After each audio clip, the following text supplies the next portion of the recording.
You are listening to Just Another Podcast. Contact us directly at justanotherpodcastlive@gmail.com.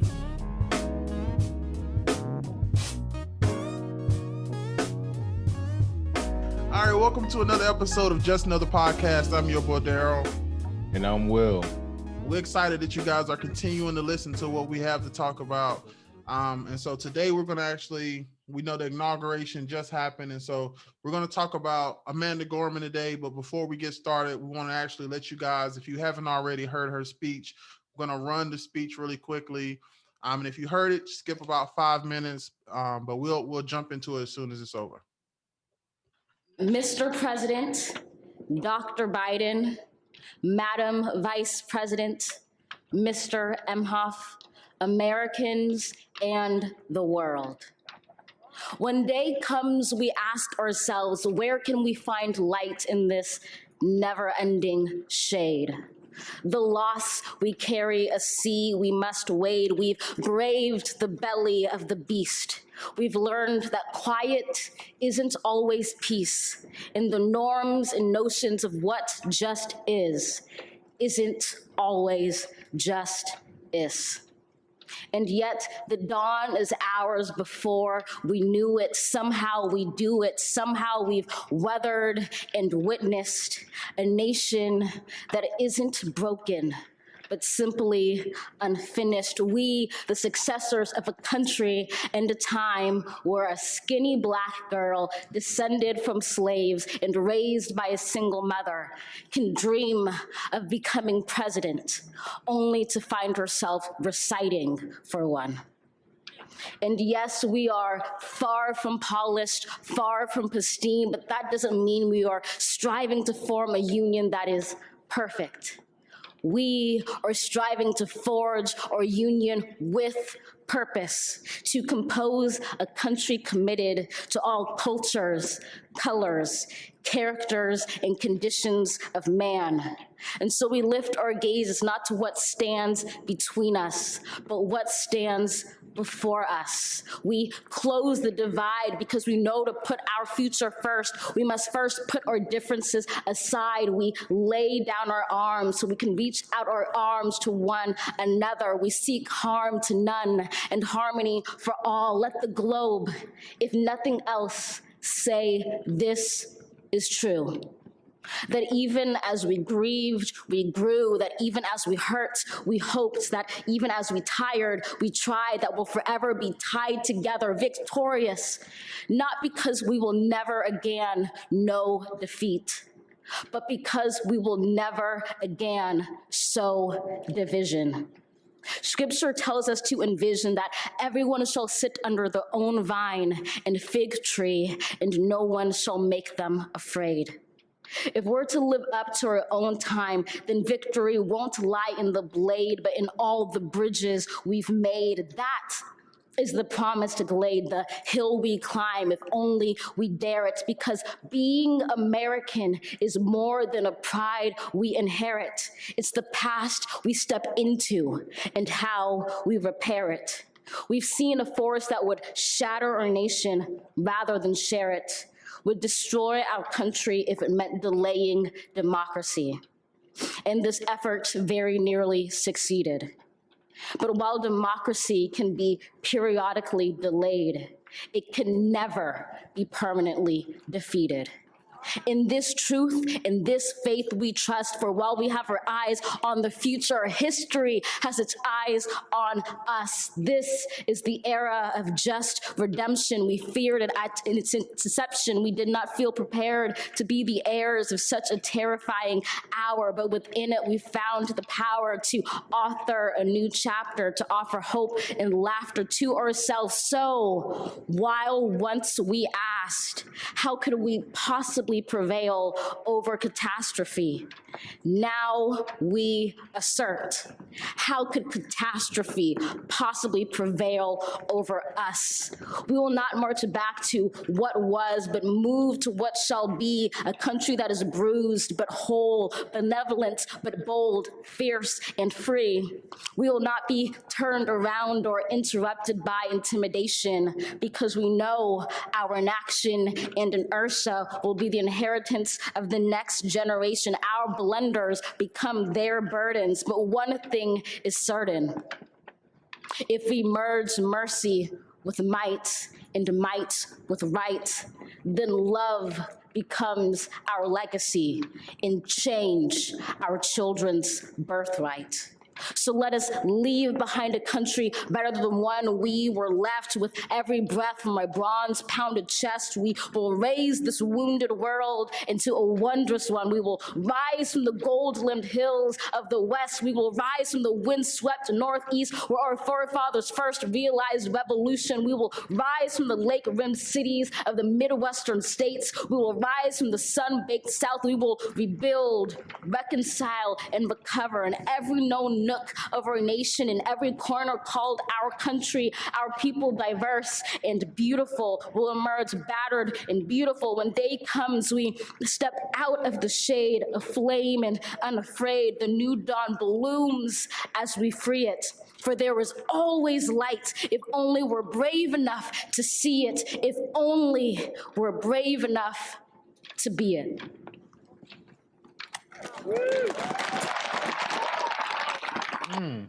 Let's give us some snaps over the podcast airs. All snaps for Miss Amanda Gorman. So Will, go ahead and jump in. What are your thoughts? That was, to me, that was the epitome of what Black excellence means.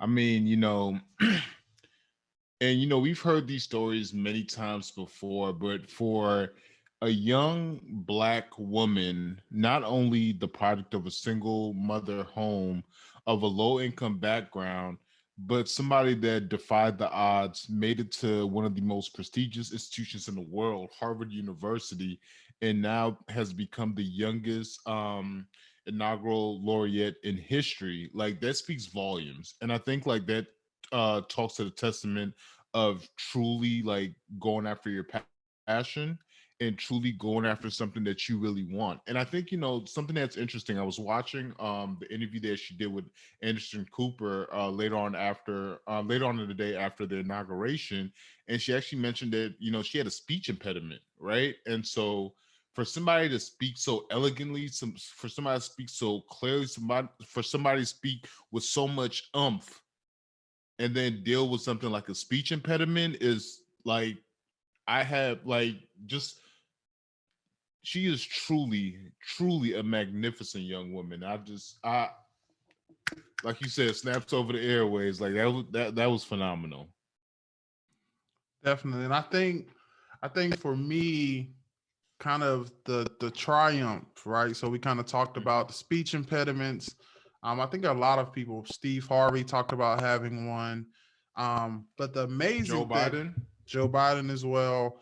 And so almost that struggle makes their voice excuse even. me, President Joe Biden. Yeah. Put some respect on that man's name. Yeah. So even I think those issues and those circumstances make their voices even more powerful today. So definitely something that was exciting. One of the things that I did notice when she first started off is kind of her when she was addressing some of the people in the crowd, starting with President Joe Biden, and then she led into Dr. Biden, right? And so that's definitely been a debatable topic on whether or not, and for those who don't know, Jill Biden, First Lady, is also a professor. I'm not sure what she teaches. Yeah, so she's a professor. I forgot what school she teaches at, but she actually holds the EDD, which for those of you who are not familiar, is a doctorate of education, and coincidentally the same degree that I'm aiming to complete this semester. And I think, Daryl, you hit a really important point. So there was a New York Times article that came out. I want to say a little bit after the election results came in, and the author was basically saying that she should drop that doctor and just go be referred to as Mrs. Biden or the first lady. And it was this notion that, that her doctor, quote unquote, was not worth it. And it received a lot of backlash, as it should have. But yeah, there, I would love to talk a little bit about, just the differences in different terminal degrees, and like just the respect and or the disrespect that a lot of them get. Definitely. And so I know for before we kind of talk about other terminal degrees, I think it's important to know um that I think it was more than a name thing. I Mm-hmm. think there was a lot of people who thought being first lady should be priority. Some Mm-hmm. people thought she shouldn't even teach anymore Mm-hmm. while he's in office. And so I applaud Jill Biden, Dr. Jill Biden, for continue to do what she does, right? Because she has definitely established her identity, and it doesn't just go away just because her husband makes a decision, Mm-hmm. right? And Mm-hmm. so I think it's a beautiful thing that she can still live in her truth while serving in the capacity of a first lady. Definitely. Um, but of course, getting doctorate degrees, there's always this stigma, right? Mm-hmm. And I think there's a huge misunderstanding of the term doctor in general across the Mm-hmm. board. Mm-hmm. Um, and so there are many types of doctors. Most commonly, when you hear the word doctor, you think of your common physician, right? And so if you were to go to your common family medicine doctor, that's who you're usually thinking about. White coat. This is the guy I see Mm-hmm. whenever I feel sick. Mm-hmm. But in actuality, doctor is a term that refers to your level of knowledge in any particular field, right? Mm-hmm. And so you see this used for example, me, I have a doctorate of pharmacy, right? And so there's a Mm-hmm. Pharm D, so that D stands for doctor. You'll see our colleagues who are in the law field have a JD, Mm-hmm. Juris Doctorate. As Will mentioned, the EDD, Doctorate in Education. And so I think there's a common misconception on who should be referred to as doctor and who Mm-hmm. shouldn't. Mm-hmm. So what are your thoughts on that? Well, So for me, it's a bit problematic, right? Because like you mentioned, when people refer to people as doctors, aside from medical doctors, so MDs, the other common phrase for most doctors are PhDs, right? But there's so many delineations within like a variety of different fields. Like for my field, we have PhDs, which are doctors of philosophy, but we also have EDDs, which are doctors of education. And so like there's this whole notion for a very long time that EDD wasn't as great as a PhD or vice versa. But at the end of the day, at least from my experience, they're literally the same thing, right? And so this notion, and going back to the point of Dr. Jill Biden, the notion that somebody stated that she should drop that title or stop teaching, I think that one, that's sexist, frankly, and two, that takes away from the years of liberation and the years of equality and voting rights that women have specifically worked towards, right? And it's interesting because, sidebar a little bit, there have been like this litany of posts since the election happened that shows all the vice presidents since time, and then it shows Vice President Kamala Harris, and it's like all these white men, and then you have this black slash Southeast Asian woman, and people have these notions of what they quote unquote think the people in these positions should look like and what their educational background should look like. So yeah, it's unfortunate that some people feel this way, but I just like, similar to what the point that you made earlier about the emphasis on the doctor, I think that's important because it shows, number one, the time and effort that these people have taken in order to attain these degrees, but number two, it also shows the feats that they've had to overcome, excuse me, in order to be in these positions. definitely. And I think when it comes to naming or how you to refer to someone, I think it's definitely more of personal preference. Mm-hmm. And so whether a person, whether they have a PharmD, whether they have a doctor in psychology or education or medicine, or psychiatry, I think their preference on how to be referred Address. to Mm-hmm. is what matters. But I think Mm-hmm. they all deserve that respect, right? Definitely. And so these are people who have put in the time and put in the effort to master a certain field. And so, regardless of what field they are, definitely, I think there's a stigma of MD meaning more than other degrees. But I think when we're thinking about the term doctorate, it's just showing a level of professionalism and achievement in a certain area, and not Mm-hmm. necessarily being a physician, because there are physicians who don't have MDs. There's some that Yeah. have ODs and all, or DOs, and all types of things. So there's a lot of alphabet soup. But definitely when you see somebody who has a doctorate degree, Mm-hmm. definitely ask them what their preference is, and I think that's the best way in general to be most respectful. Definitely. Definitely. Um, and Ooh. so and so I think one of the things that we've seen coming out of inauguration is just so many firsts, right? Mm-hmm. Just so many. We kind of hit on Amanda Gorman and Kamala Harris, and so many diverse candidates within the cabinet coming forward. Mm-hmm. Do you personally feel like this is a new window or space in time which opportunities are limitless, um, or is this just the extreme pushing to the extreme opposite, right? Because Trump era was so bad, Mm-hmm. is it all genuine, or is it just an effort to show things can be different? Is it sustainable? What are your thoughts? That's a really loaded question. I think one, it's a step toward the right direction, definitely. And two, it can be perceived as, like doing the most or doing too much, right? Because like let's not forget, there were, like, aside from President Biden, former mm, it's hard for me to say that word. I almost called him president. Former President Trump received the most votes of any other presidential candidate in history, right? And so that tells us a couple things. Aside from some of the most obvious things, one of the things that it tells us is people were okay or happy with the way he ran the administration, right?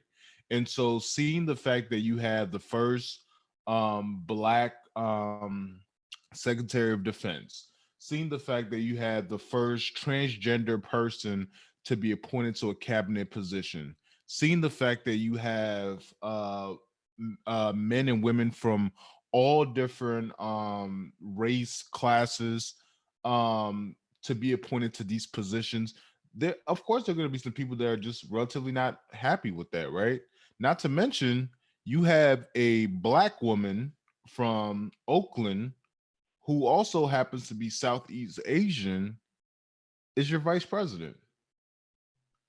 And this isn't really a political podcast in no way, shape, or form, but I think that's significant in the point that you're always gonna, like, that's pushing against the perceived um old guard, right? And that, like, that's ushering in a new ideology of what, like, the new Congress looks like. And I think even prior to Joe Biden being elected president, we started seeing that shift, right? After the 2016 election, you saw this wave of younger, blacker, more Hispanic, more Native American people being appointed into Congress. Like, you have the squad, right? So you got Congresswoman Omar, you got Congresswoman Ocasio Cortez, and like these new figures that are really have the view of the newer faces of what Congress looks like. And in Georgia, and we've talked about this in previous episodes, in Georgia, not only did you have a presidential candidate win the state, but you had two Democratic candidates also win that same state in the same election year. Like, that's unheard of. Like, let's not forget, Georgia used to be one of the deep red states, right? And in many cases, it still is. And like a large part of that was due to Stacey Abrams, was due to the mayor of Atlanta, was due to Kamala Harris, and was due to all these influential individuals. And let me give credit where credit is due. Due to these influential Black women that went out and made their voice be heard. And so, to answer that question, I think yes, it's moving in the right direction. But with that being said, you're always going to have people that have an opposing opinion to what the mainstream thinks. Yeah, and I definitely think it's always good to shake things up. Let's just listening to Amanda Gorman's poem. One of the lines that stood out to me most when she said, "Quiet isn't always peace." Mm, Right. mm, And so many times when people aren't shaking the boat, people think things are peaceful, right? yep. And definitely sometimes to really shake things up and to make change, you kind of have to make some noise. Yeah. And so I think Biden is definitely coming in with a point. He's intentionally being diverse Mm-hmm. and finding diverse people to bring to the table. And I think ultimately, no matter how it ends up in 4 years, I think over the next 4 years we're going to continue to see great things happening, Mm-hmm. just because people who deserve to be at these tables finally have a seat, right? Definitely. And Um, and he said something as he was swearing in his new cabinet, his new administration, that really stood out to me. He stated, and I'm paraphrasing a little bit, but he essentially said that disrespect of anybody despite race, sex, or orientation will not be tolerated. And if I see it, you will be fired immediately, right? And I think like that was a jab to Trump, but I think like one that was setting a precedent, like despite who you are, despite where you received your education from, despite the level of wealth that you may or may not come from, people are going to be treated with the simplicity of respect, right? And people are going to be treated as they should be. And I think like that was one, a good precedent to set. But number two, it showed people like what we've seen in the last 4 years, like that's not going to be tolerated in this administration. And personally, as a black man, as an immigrant, as somebody of African descent, as somebody from a marginalized class, I I appreciate that because it shows that even though like we still have a lot of issues that we need to fix out as a country, we're moving toward the right direction. yeah, and I think that definitely hits on the fact that character matters. Mm-hmm. I A lot of people, like, this is the first time where, think about it, like this week, these last couple of days, we Mm-hmm. hadn't had to wake up wondering what the president might have said, Mm. what the That's president crazy, right? might have done, right? Like Donald Trump was like a ticking time bomb. Yeah. Like you never knew what was going to happen. Just simply being respectful and honoring the job and the position of being the president of the United States of the free world. Just taking a job seriously is Mm-hmm. an overwhelming piece. Yeah. So I posted this thing on our Instagram pages, and this is probably inappropriate, but I'm gonna read it anyway. So it's kind of referring to what we talked about last week about, was Donald Trump like a necessary tragedy for our country, right? Mm-hmm. And almost the idea of, if he was in God's plan to show America, what we were really dealing with in this country. Mm-hmm. Um, and I had a random, angry Trump supporter come on and comment, laugh out loud, but it's okay for Biden to touch and rape young kids and oh, to rape young kids, right? Mm-hmm. Idiots. And so I'm laughing, right? Mm-hmm.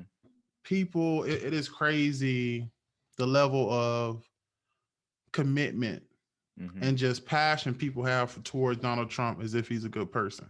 Mm-hmm. Like I'm a believer in Christ and a Christian, and just the disbelief of how many Christians, Mm-hmm. it's nothing God. I'm sorry, it's nothing godly about Donald Trump, right? And Mm-hmm. it's like, regardless of your political stance, it's easy to tell if someone's a good person or not a good Mm-hmm. person. And so it's kind of interesting as we see Joe Biden take over. Mm-hmm. It's interesting to see Trump supporters attack his moral character when they Yep. had no They had no like expectation for Donald Trump to Hmm. be morally correct, to be politically correct, or to be empathetic towards any community Yeah. in this country.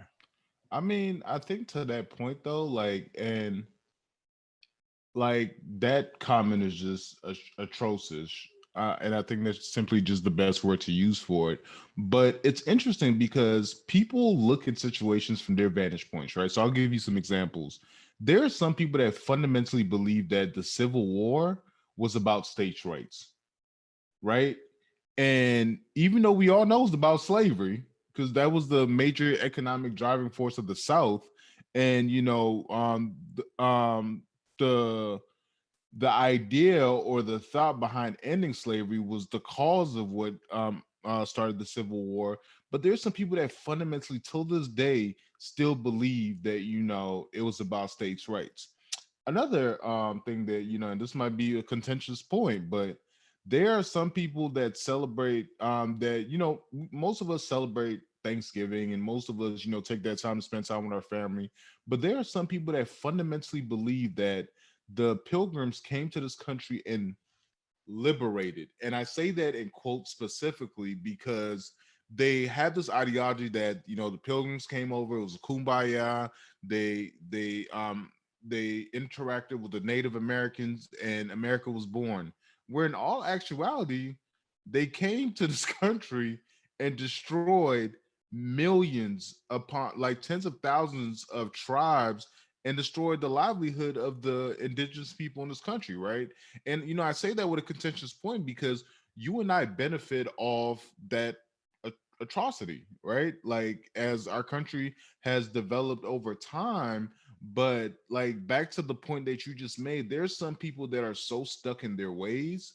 There's some people that fundamentally believe certain things that there's nothing that you can say that will change your mind. And I'll add this last point. Earlier this week, I saw a post of this like avid Trump supporter, had the MAGA hat on and everything. And he gets on and he was like, everybody says Trump supporters are racist and they're bigots and this, day, and the third. And then he was like, I have a black son, and actually pulled his adopted son into the camera and was like, I love you, son. And son was like, I love you, dad. And then he was like, who's our president? Donald Trump. He's like, that's right, son. And it was like, just because you decided that you want to adopt a black boy doesn't equate to the fact that the person that you're supporting isn't avidly promoting inequality, isn't avidly promoting that one on quote unquote one side is right opposed to another. So that was pretty funny to me this week. So Yeah, I saw that video too, man. And it's honestly sad how so many times and it's so many times where as black men or black people, you find yourself in majority white spaces. mhm, And oftentimes you hear that term token, right? You're the mhm, token black person. mhm, And it's unfortunate that he used his son as a token to try to combat whether or not Trump supporters as a whole are racist. yeah, I think it's unfortunate to have put his son in that situation and definitely selfish of him in general. But I think it's our country has a long ways to go, right? mhm, And before I think there was Barack Obama was president, and that's definitely when things really started to shake, right? mhm, When we got our first black president, that's when you started to see the rise in openly white supremacists been a lot open, mhm, and they got so mad that they elected Trump, and now we fought back and got Joe Biden. So I think this is just the start of healing for our country. Like yeah, this is only the beginning. The last 12 years or so has just been revealing to us who we really are as a country. mhm, And so it's going to be interesting, kind of where we go from there. yeah, So let's talk about. I know you.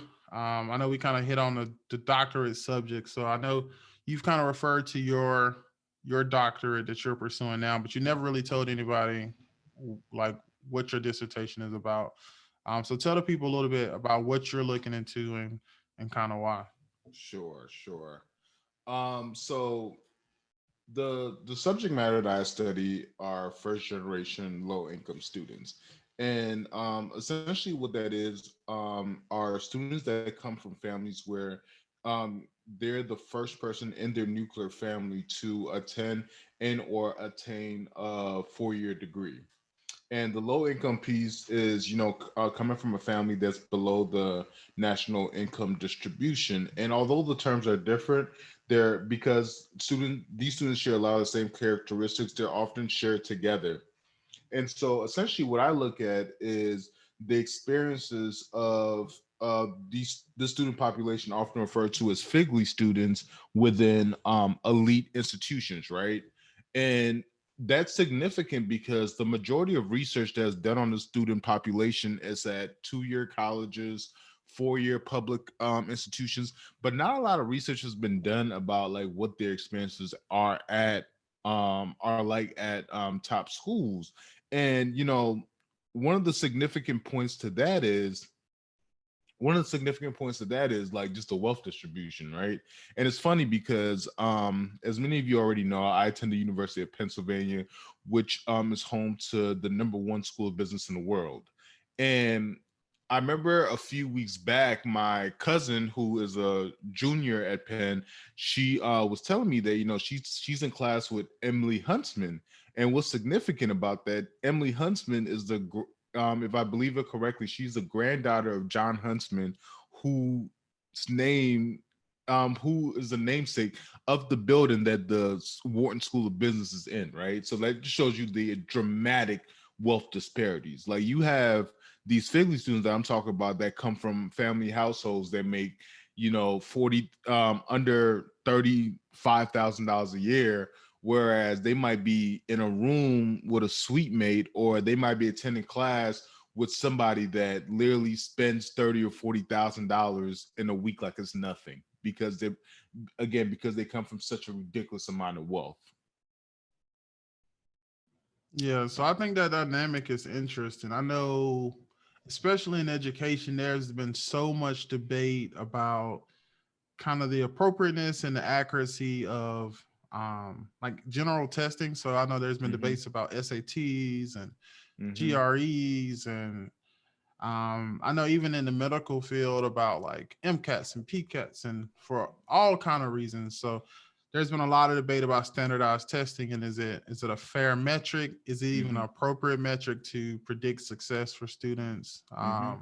But I think in general, just coming from different backgrounds definitely can determine whether or not you have the same likelihood to succeed, Yeah, and definitely could probably be a big impact once you do make it on your success. definitely.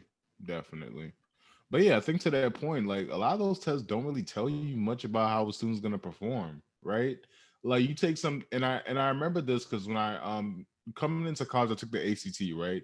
And I think one of the questions on the ACT was, which one of these paragraphs best describes Beethoven's Fifth Symphony, right? And for a kid that's coming from a low income background in the middle of the hood, like first of all, I don't know who Beethoven is. Yet alone do I know what his Fifth Symphony is. Whereas, my peers from the wealthier suburbs that, they grew up learning about Beethoven. They grew up learning about like his music. They grew up in families where they talked about the historical significance of his contribution to the arts. Like to them, that's not even that's a second thought. So of course they're gonna do better. Whereas somebody like me is looking at that question and they're just confused. Like, yo, who's this Beethoven man they talking about? Right. I mean, shoot, when I was little, when you said Beethoven, I thought about that movie about that dog. Yeah. You see that movie about that big Yeah. dog, Beethoven? No, and so like to that point too, like I remember when I saw that question, I was like, they talk about the dog? Right? For- Because again, like that's our own, or even I'll give you another example, right? So A few years back when I was interning at the White House, we one of the presentations that we gave was to Jack and Jill of America. And for those of you who aren't familiar with what Jack and Jill is, it's a very prestigious organization created by Black people to basically, teach our children and connect, Black people that were doing relatively well off, and so forth. And so I remember like the day my supervisor at the time had told me like, this weekend we're doing a presentation at the Jack and Jill of America's National Convention, and I need you to be there just to, help facilitate and take notes and so forth and so on. I'm like, great. Mind you, at this point, the only Jack and Jill that I know about is the storybook. So I'm over here thinking to myself, like, wait, we doing a like, and I was so confused, bro. Like when I tell you I was so like I remember walking there, I'm like, yo, why they got all these kids dressed up and all these like pants?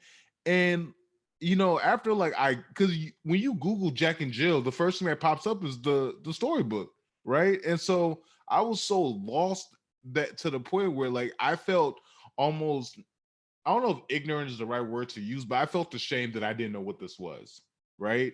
And so again, because that wasn't part of my upbringing and that wasn't something that was familiar in the circles I was in, like I just felt completely confused. And being in that setting and learning what it was, I was like, oh, this is actually pretty interesting. This is something that I would love to get my family and my future children associated with. Yeah, I definitely didn't know about Jack and Jill growing up. I think the first, I mean, it might have been like seeing Being Mary Jane or something, or Mm. I saw like, what is this concept? Like you, or from movies where you see people, usually it's those uppity, Hmm. well-off people trying to get their kids into this organization. Yeah. But it's definitely exposure. Exposure is key. Is key Hmm. for so many different things. Definitely. Um, so I did want to bring up. So last episode, you talked about waking up and Thursday being on your mind for your child to come, and so I wanted to give people an update. Did your child come on Thursday? No, he Uh, did not. He's still in there cooking. No, so it's been interesting because for those of you who are just tuning in, my beautiful fiance and I we're expecting our first son, Ashton. And I woke up on, I don't know, was it Monday or Tuesday? And something just told me like this kid was coming on Wednesday. And Ashley had been having like Braxton Hicks, which are like smaller forms of contractions that indicate that you're going to give birth soon. So I don't know if it was that or a compilation of the lack of sleep that I've had, or just like a dream that I had, but I just knew this kid was coming on Thursday. So Thursday came by and I was like, today's the day. I packed up the car, made sure all the bags was in there, made sure my computer was like I was ready. And we are, excuse me, we're what now? It is 9:29 on Sunday night. He's still in there cooking. So at this point, listen, Ashton, whenever you're ready to come, we're ready to receive you, my son. Ooh, that's scary. That I've never actually like really said that out loud. you about to be a whole father. A whole father. So what are you looking forward to most, man?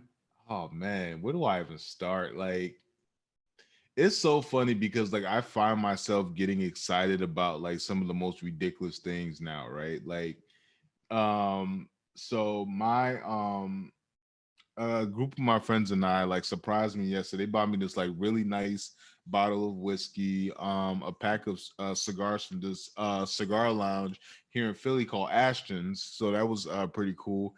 And then they bought me like this Penn alumni dad hat, and just seeing that dad hat like really like it made me get my feelings a little bit because I'm like, yo, I'm about to be somebody's whole father.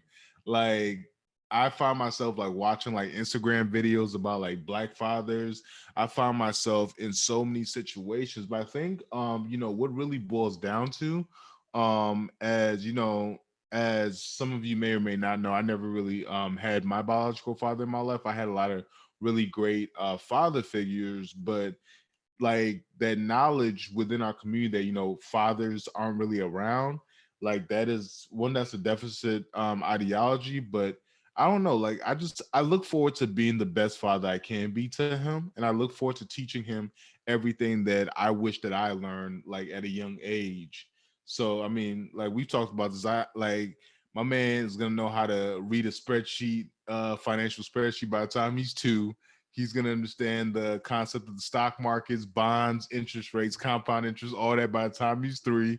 And yeah, like I really just look forward to that. I look forward to like just him sitting next to me, like watching the game and talk about how Bronny and LeBron going at it, even though LeBron about 40 at this time. So yeah, like I'm excited about that. Yeah. So as y'all can tell, Will Child is gonna be tired of him. Cause ain't no 3-year-old gonna get two. I ain't even gonna say that word. They is not gonna care about no bonds. They're gonna be trying to eat Starburst and chewing gum. But I know that's definitely exciting. So y'all keep Will in y'all prayers, man. It's gonna have a beautiful Please. family coming soon, and so that's definitely exciting news. So outside, do you think not having your biological father or these other, do you think that overall, right? Because Mhm.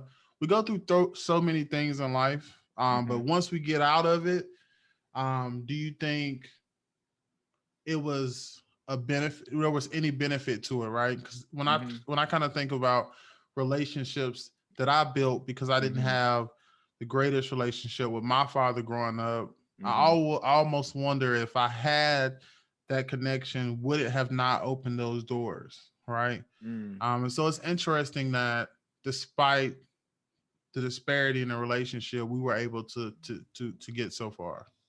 Yeah. So I guess my emotions about that are a little bit mixed. Like, of course, I would love to have him in my life, but also like I'm really grateful of the men that I did have in my life, right? Like, one person that I refer a lot to is my oldest mentor, Mike Walker, who was my first basketball coach. Another person that I refer to is Mr. Featherstone, who literally like when I started college at North Carolina Central University, like till this day, like he treats me like his son. Like I have like my mom's brothers, my uncle Chris, my uncle Gabriel, my uncle Charles, like they've always treated me like, like I was their child. So I never, and like I joke about it a lot, and most of it does come from a place of hurt, but I've seen what a good father, especially a good black father, looks like, right? And I want to make that distinction because, as I mentioned, too often in our community, specifically in low income communities, like you don't really see black fathers, right? And when you do see them, you see them from a deficit perspective. And so for me, I'm happy with the men that have been in my life and have taught me, quote unquote, what it means to be a man. And I don't think not having my biological father in my life took away from me being who I am or getting to the feats that I've been able to get to. And I think for me, like when I found out that, Ashley was pregnant, and when I found out that I was having a son, like that really, like, yes, I was a little bit scared, but I was so excited, right? Because it was like I now have an opportunity to help mold this person or help teach this person everything that I've acquired over my almost 30 years in life. So yeah, so I hope that answers that question. It does. And shout out to, I think a lot of times, even though we are in this man driven society, I think black men don't always get the shout outs they deserve. So Mm-hmm. really shout out to all the black men who have stepped up for young boys who didn't have Mm-hmm. those fathers, Yeah. Mm-hmm. whether it was uncles, I had my uncles play a great role in my life, whether that's grandfathers, whether that's coaches, all the Mm-hmm. basketball coaches who go crazy and yell and Mm-hmm. scream and make you run till you gotta throw up. All those things, like sincerely, like I mean, basketball in general is Yeah. just, Mm-hmm. that's where I learned structure in Mm-hmm. life. You know Mm-hmm. what I'm saying? That's why I learned that you got to work hard to get Mm-hmm. what you want in life. So you know what's interesting about that point? So you know how like we've mentioned multiple times about like we used to go to Duke's library and like study like deep into the night. You know that actually like I actually developed that ideology of character from basketball. I don't know if I've ever told you that story. So, growing up, I attended Minneapolis Roosevelt on the south side of Minneapolis, and varsity basketball practice was held in the mornings from 6 to 8 p.m. Right? For any of you who know what winters in Minnesota are like, they are brutal. I'm talking about 60-mile-per-hour winds, like below 20, below 30-degree weather. And because of the structure of how time was set up, I would wake up every single morning for like a 3-year span. I would wake up every single morning at approximately 4:30, wake up, grab something to eat real quick, take a shower, get dressed, catch the first bus at 5:15 that took me from my house to downtown Minneapolis. From downtown Minneapolis, I would then wait and catch the train that took me from downtown Minneapolis to South Minneapolis, and then have to walk what seemed like the longest 2 blocks of my life to school. And I would get to the gym every morning at approximately about like 5:45 a.m. And waiting in that cold was like, that was something different. Like, granted, like, yes, I had a coat and I kept relatively warm, but imagine like literally sitting with no type of shelter outside of a gym at 5:45 in the morning, is below 20 degrees, the winds, like literally you can feel the cold in your bones. Like, that's how cold it was, right? And I always used to ask my coach, shout out to Coach Stock. I always used to ask my coach, like, yo, why do we have practice at 6 a.m. in the morning? Like, and his response would always be, it builds character, right? And he would always tell us it builds character. And granted, back in the day, we was like, man, this crazy white man just got us out here freezing. But to all honesty, like, I owe a great debt of respect to him, because that did help me build character. That did help me build resilience. That did enable me with the ideology that, like, listen, if you want something bad enough, what are you willing to do, or what are you willing to put forth to ensure that that thing becomes a reality? Yeah, that's real. That's real. And I can already hear Ashton complaining about your granddaddy stories. I walked backwards up the hill, 652 miles in the snow. You don't know what it's like, son. y'all, Privilege. You get to y'all wait in the teleporting car to with, school. with the heat. But yeah, man, good times, man. It was a struggle, man. I don't think people, like, we kind of talked about probably like our second episode of how far technology has come. Mm-hmm. Like, I remember riding school buses where, like, bro, the heat never worked. Like, brown seats on a chair, people done drew pictures of God knows what on the back of the chairs. Every once one day out of the whole winter, the Chairs heat are might work. taped up with duct tape. Duct tape, bro. Bro, it was a struggle. And getting up, man, it'd be dark outside. They need a new system, bro. School start at 8 o'clock. The bus pick you up at 6. I never understood the math, man. Um, but shout out to basketball. It was definitely for me. That's when I really realized, like, you gotta work for what you want, Mm-hmm. and that's where you actually got to see the benefits, right? Even if I could go back now, it's crazy because it's like, if I had known what I knew now, I would have worked so much harder back then, right? And so we see players who are able to play basketball in college and or may even go pro. Them guys put in a lot of work. Yeah, yeah. Talk about guys putting in work. Did you catch and you all definitely check in Daryl's other podcast where they really highlight and talk about sports. But I was watching the highlights. Steph Curry dropped 62 points in the game. Like, you talk about ridiculous. Like, that's wild. Yeah, I think people don't got enough respect. They don't. They don't. If he had Klay Thompson, they will be contending for a championship. Oh, absolutely. Um, Absolutely. but he goes to show you, he dominated. Like, people don't understand, he dominated in LeBron James era. Yeah. Yeah. Like, He was LeBron James, and like, and I hate to say it, but for a very long time, LeBron James was a second to Steph and the Warriors. And it's interesting too because like when you look at his trajectory, like granted, like yes, his father played for the Hornets back in the day, but his dad was not like an exemplary player. His dad, if anything, was a really good role player. And like coming into college, he wasn't highly like recruited. Ended up going to a small division. Was Davidson like Division 2 or Division 3 school, North Carolina? Coming into the league, they said he was too small. He wouldn't be able to compete. He wouldn't be able to keep up.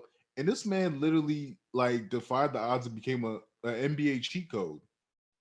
Like I remember at one point, EA Sports was complaining about the shots that Steph shot because they were like, "This is not like it's breaking the different coding capabilities of our game because these are normal shots that people take." So yeah, and that's super random, but it was just something that I was thinking about. And I was like, you have to give people their dues. Yeah, he just passed Reggie Miller for second all time in 3-pointers made. Mm-hmm. And there's only one person ahead of him, and that's Ray Allen. And I'm sure he's definitely going to Oh pass yeah, him. he's coming for that title, bro. He's definitely going to pass him. But he's the reason LeBron James is not considered better than Michael Jordan. Like if we be honest, if there was no Steph Curry, LeBron James would have 7 or 8 rings right now, and it wouldn't even be a discussion. So shout out to all the people doubted you, right? Steph Curry, Kevin Durant, they talk the same way about him. He's weak, he's too skinny, he can't even lift 145. But they've changed the world with the way they play the game. And so no matter where you come from, your impact is necessary. I heard this dude talking and it's kind of weird, but for those people who may not know or may not have figured out where they are supposed to be or kind of the impact that they're supposed to have on the world, he just gave the simple analogy that you came from you came from, right? Everybody came from their daddy, right? And you are one of millions of sperm cells running this race, right? So just the fact that you were one of millions and none of the others made it, but you made it, it shows that God put you on this earth for a reason, right? And so no matter where you find yourself, whether it's at the beginning, whether you are towards the middle and you think you found success or you don't even know which way to turn, just know the fact that you're still here is a sign that you're going to get to where you're supposed to get to. Definitely. And it's easy to get discouraged, right? I know there's been a lot of times I've been discouraged in life, and me and Will we kind of refer to where we are and where we're going, but don't be fooled that we've had trials, right? We've had hard times. We've had times where we didn't know what to do, or we didn't believe. And so as we encourage you, I definitely want you guys to know that we've seen all phases, of life and kind of where we wanted to go and whether or not we knew how exactly to get there. Definitely. So today we're gonna keep it short today and go ahead and wrap it up. We enjoyed talking to you guys. We're gonna be checking in a lot more often. Will's about to be a father soon, and so we'll keep you guys up to date on that. So we can let Ashton listen in and see where his dad's mindset was at before. And if you haven't already, please go subscribe and download and support, and definitely check out episode 4 because that was definitely one for the books. Truly enjoyed that. Yeah, we had a good time last week. So make sure, I think that one was entitled Breaking Generational Curses. And so we talked about some serious stuff, but we had a good time telling stories as well. So y'all follow us on Instagram at Just Another Pod. Follow us on YouTube.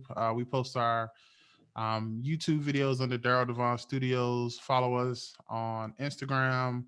My personal Instagram is Daryl Devon. And I am Will On You. Yeah, so let's connect. Y'all stay tuned. We got a lot of good stuff coming for you. But just remember, this is definitely more than just another podcast. So until next time, peace. Deuces. This podcast was brought to you by Optical Illusions Photography and Media. Let us capture your best moments in the perfect way.